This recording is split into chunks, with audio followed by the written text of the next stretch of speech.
Hello दोस्तों, नमस्ते, प्रणाम। मैं सुषमा पंडित अपने यूट्यूब चैनल पर आप सभी का स्वागत करती हूं। आज मैं आप सबके लिए महाशिवरात्रि पर भोलेनाथ का बहुत सुंदर सा भजन लेके आई हूं। अगर आप लोगों को पसंद आता है तो लाइक कीजिए, शेयर कीजिए और कमेंट में भजन कैसा लगा जरूर बताएं। अगर मेरे चैनल पर नए हैं तो मेरे चैनल सिंगर सुषमा पंडित को सब्सक्राइब कीजिए, बेल आइकन दबाना ना भूलें ताकि हर नई वीडियो आप तक जरूर पहुंचे। बाबा के देवघर नगरिया में बड़ा निक लागे कंवरिया में। बाबा के देवघर नगरिया में बड़ा निक लागे कंवरिया में। भंगिया के खाके गुजरिया में बड़ा निक लागे कंवरिया में।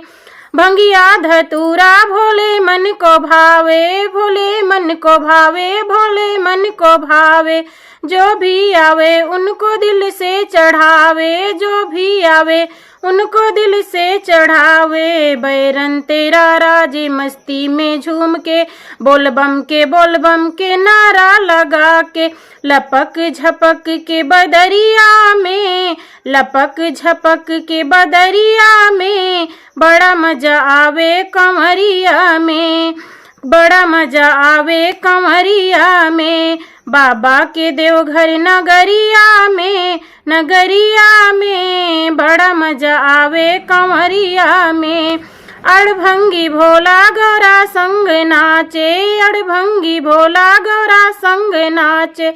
गेरुआ के रंग में कंवरिया भी नाचे, गेरुआ के रंग में कंवरिया भी नाचे।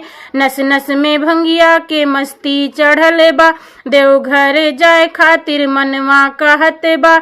होली के रंगवा अबिरिया में, होली के रंगवा अबिरिया में बड़ा मजा आवे कंवरिया में। बाबा के देवघर नगरिया में बड़ा मजा आवे कंवरिया में।